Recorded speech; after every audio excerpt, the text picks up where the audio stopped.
Good morning everybody and welcome back to Thai Talk with Dan. Now, as we all know, well, most of us anyway, online dating here in Thailand can be a bit of a minefield. Now, we've got a subscriber who's sent in a story that just shows you what happens when you start dating girls online and start sending them money. Now, it ended up being a good story in the end, guys, but it's a very interesting one and it's worth listening to, especially if you're chatting to a Thai girl online right now and you're sending money to her. So let's jump right in. Hi Dan, thanks for your channel. Always enjoyable to watch and I am happily a member of your channel also. Thank you. My story started in 2020 during lockdown. I was watching a reality TV show that was being filmed in Thailand and I noticed the beautiful Thai women. For some reason I started to think that maybe I could find a Thai woman who would want to come and live in the UK. I joined a dating app and came across a 41-year-old Thai lady who lived in Chiang Rai. Great profile, easy to chat with, and later video chat with. She worked in a restaurant from 12 noon until midnight, so the times worked for me here in the UK. Let's call her Sue. Sue seemed to be a genuine girl, and the white knight syndrome soon overcame me when she complained her room didn't have any aircon and it was very hot. I asked how much she would need to have a room with aircon, and it wasn't much more. I offered to give her the difference so she could have a room with AC. She was very happy, and I started sending about 3,000 baht each week. Not a lot for me, and it made me feel good. Now, travel at this time was very much restricted, and we talked a lot when I can come to Thailand and was saving a lot of money for when the restrictions are lifted. One day she told me she had dropped her phone and the repair shop said it couldn't be repaired. You can see where this is going. I stumped up and sent her the money for a new smartphone. I attached some conditions to make me feel less like a simp and she agreed. Some 16,000 baht. All went well for about 6 months and it was looking like the restrictions may soon be eased. We regularly video called and left the video running while we slept. One morning I woke up to see Sue talking on her other phone in English to someone. I closed my eyes and continued to listen to her conversation. Well, I had been mugged off a treat. She was spinning the same phone line to another English guy and professing her love to him and thanking him for sending her money each month. I let her know I was awake and been listening, and that was the end of that. For me and the other guy too, or so I thought. A couple of months passed and I got a message from her saying she was in big trouble and didn't know who to turn to. She claimed she had lost the restaurant takings on the way to the bank. The tears were very convincing. She begged for my help to the tune of 50,000 baht. I thought this was an opportunity for a little revenge, so I said I would help but needed to sell some gold as I didn't have 50,000 baht in my account. To shorten the story, I played her along for 3 days until I got bored and sent transcriptions of her scam to Thai Friendly and she was removed from that site. Okay, so moving forward, my next woman was a simple woman from Buriram. She worked on her parents' farm and laundry shop. I thought I had found the one. My savings had built back up, but the restrictions were still strict for travelling to Thailand. I didn't want to let this one get away, so I booked a 2-week holiday in Dubai for me and her. Let's call her Nina. Everything was paid for by me, the lot. Soon into my Dubai trip with Nina, I started to feel she wasn't quite the country girl she made out.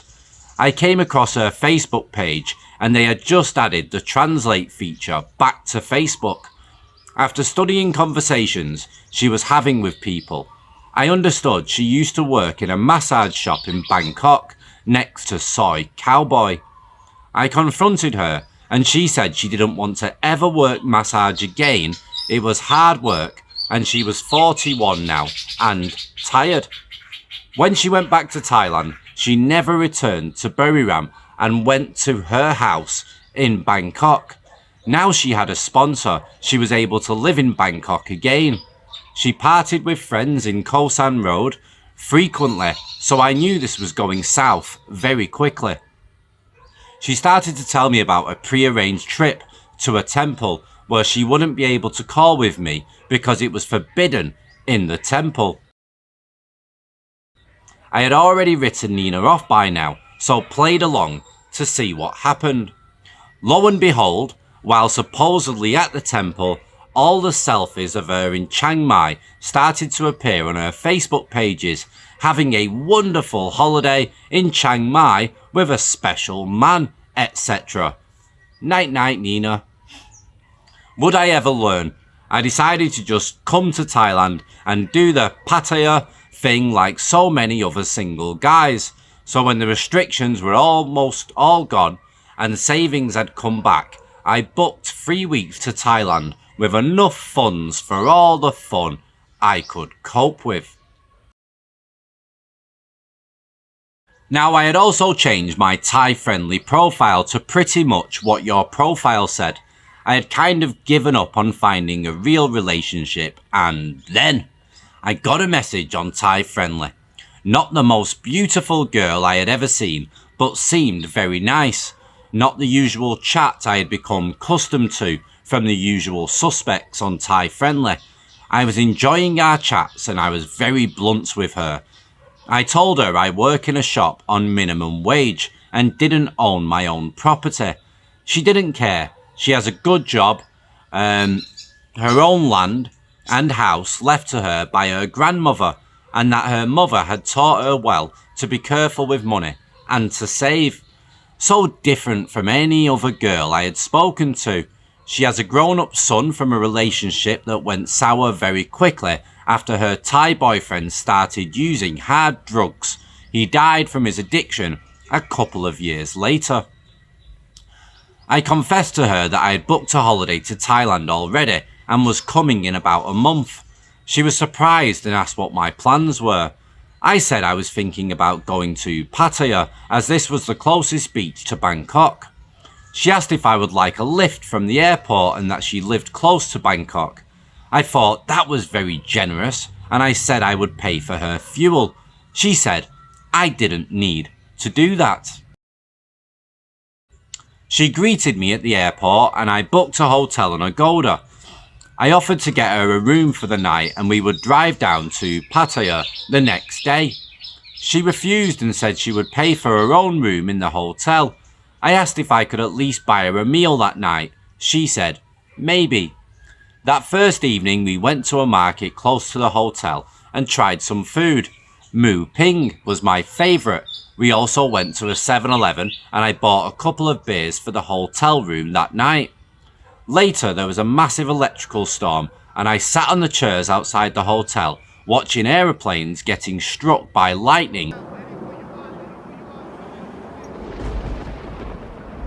as they came to land at Swampy Airport.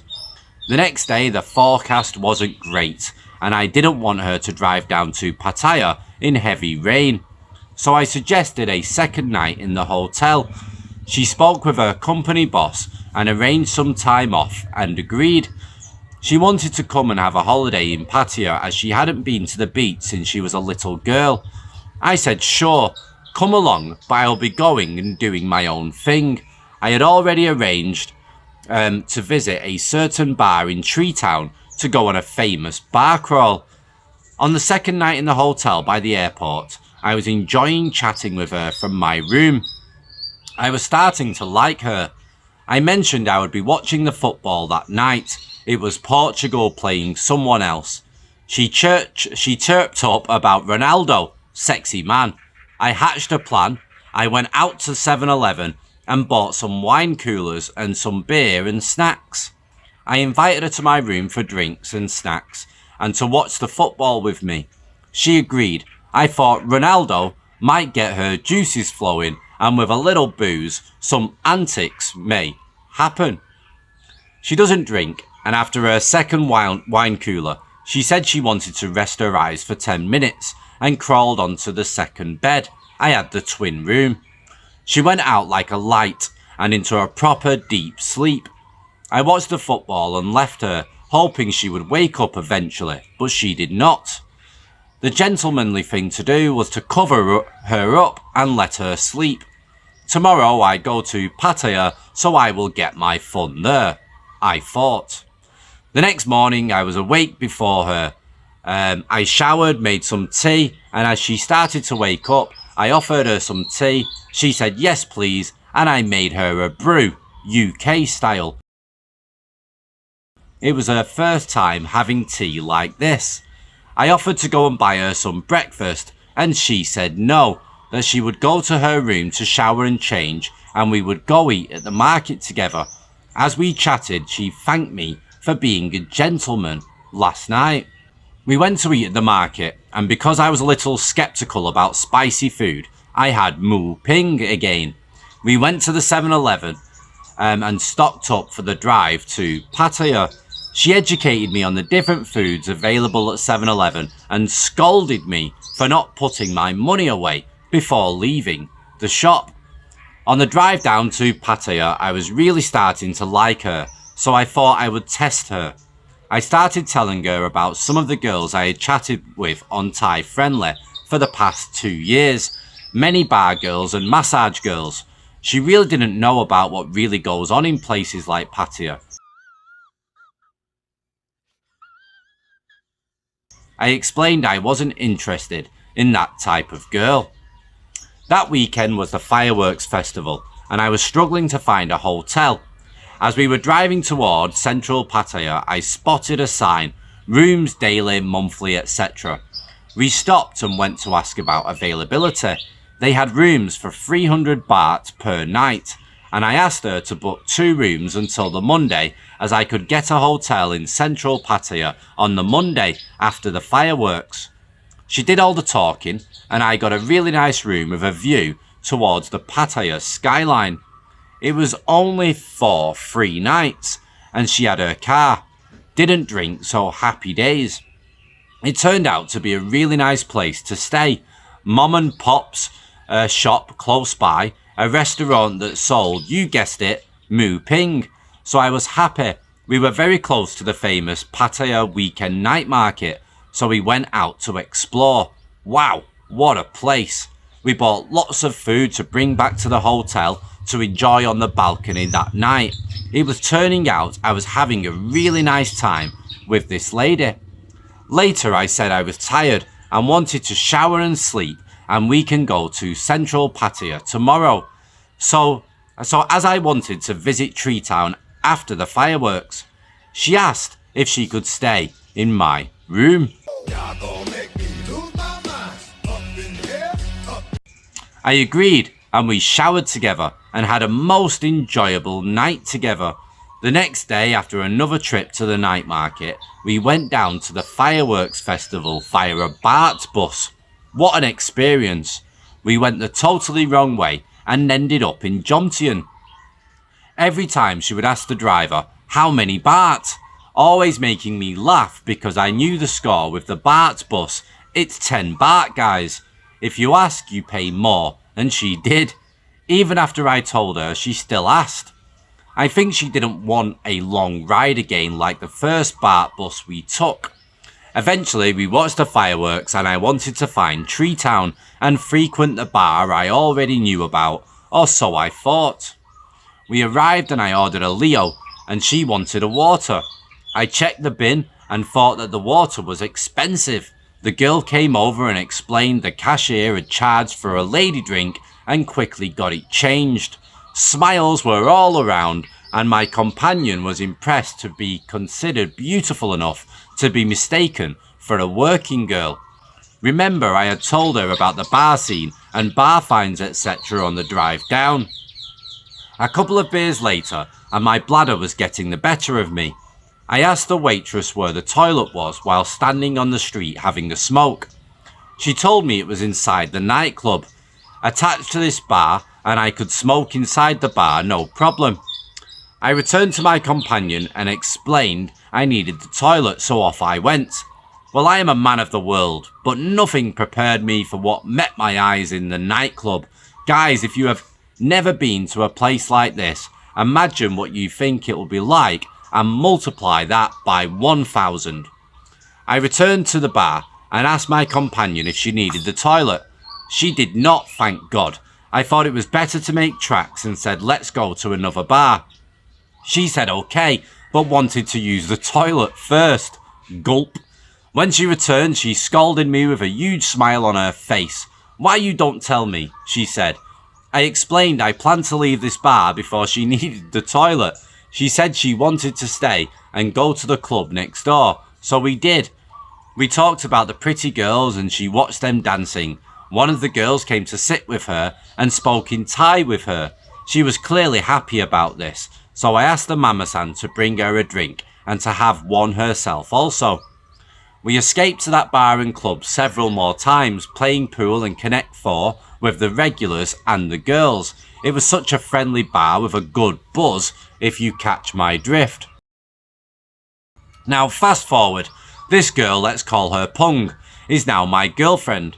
Never has she asked for a penny from me. She is aware she is a wealthy woman compared to me. I explained I would try to return in November 2023 and plan to retire to Thailand when I am old enough. She asked, why November?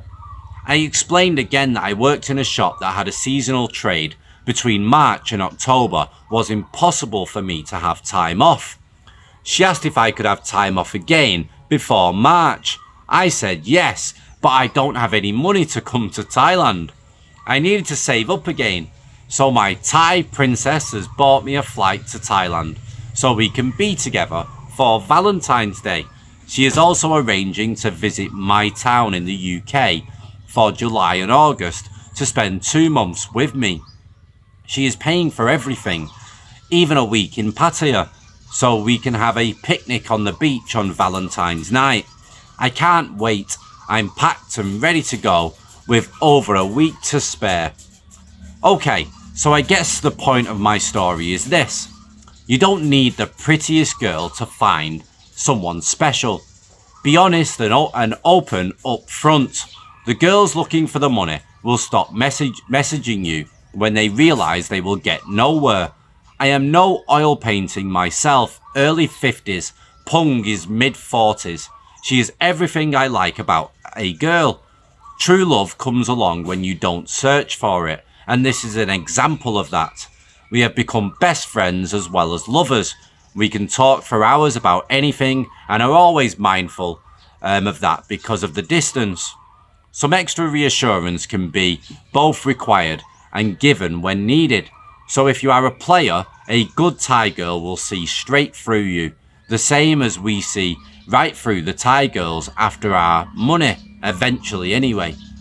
It is safe to say I could have funded 2 trips to Thailand with the money I sent before I woke up to the scams, thanks to channels like this one and others.